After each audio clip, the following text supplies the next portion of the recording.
If you've watched Western media for the past 2 decades, you've been fed the same story about Islam over and over: terrorism, oppression, violence. Here's what's shocking: the most repeated narratives are often the most wrong. Today we're looking at 4 massive misconceptions using actual evidence, not stereotypes. Some of this might surprise you. The first claim: jihad equals terrorism. When most people hear jihad, they think terrorism, holy war, extremism. But the word actually means struggle or striving. I'm talking about the struggle to wake up for morning prayer when your alarm goes off at 5 a.m. The struggle to avoid gossip, to be honest in business, to control your temper.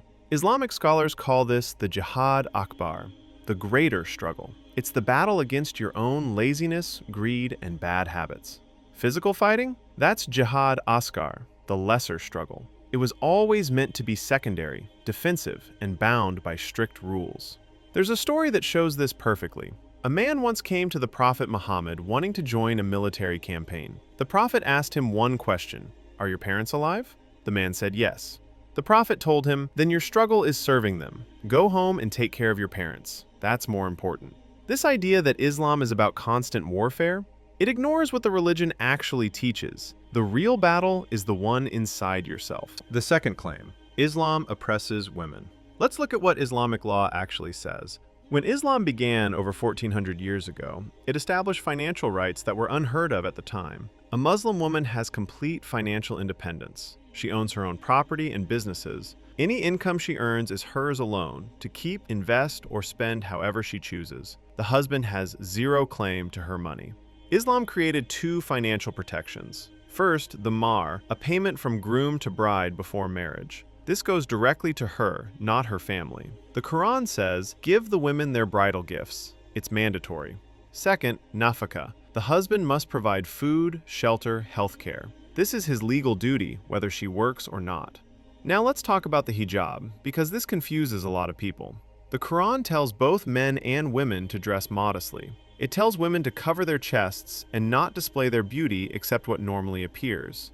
But the Quran emphasizes modesty and God consciousness over any specific outfit.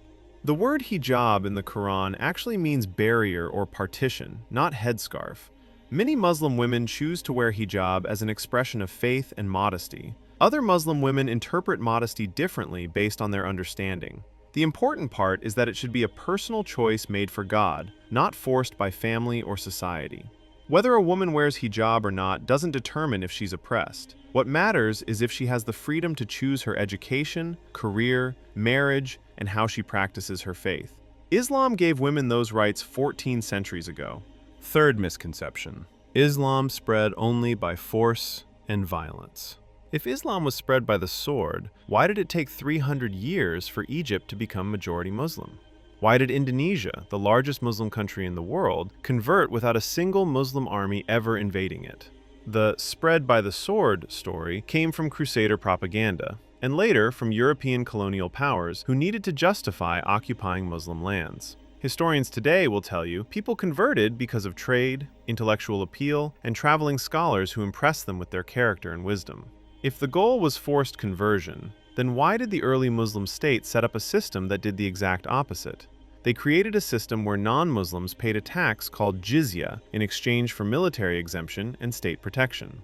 In some periods, the Umayyad Caliphate actually discouraged people from converting because they needed the tax revenue to fund the government. Think about that. If the goal was forcing everyone to convert, why create a financial system that benefits from people staying non-Muslim?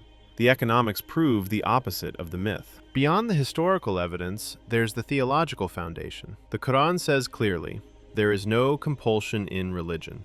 Another verse says, "For you, your religion, and for me, my religion." That's a core Islamic principle. You can't force faith. It defeats the entire purpose. The fourth misconception is about Sharia law. When people hear Sharia, they immediately think harsh punishments, hands being cut off, stonings, brutal justice. But that's like looking at a skyscraper and only seeing the basement. You're missing the entire structure. You need to understand this. Sharia is the divine law, the principles from the Quran and the Prophet's teachings. Fiqh is human interpretation, the rulings that scholars developed over centuries based on their time and culture. When you see harsh, authoritarian applications of law, that's usually fiqh corrupted by politics, not the divine principles of Sharia. Almost no one talks about this. Sharia isn't mainly about punishment. It's built around 5 protective goals called the Maqasid al-Sharia: protecting human life, protecting freedom of religion and belief, protecting the mind and education, protecting family, protecting property, and economic justice. These aren't abstract ideas. This is the foundation.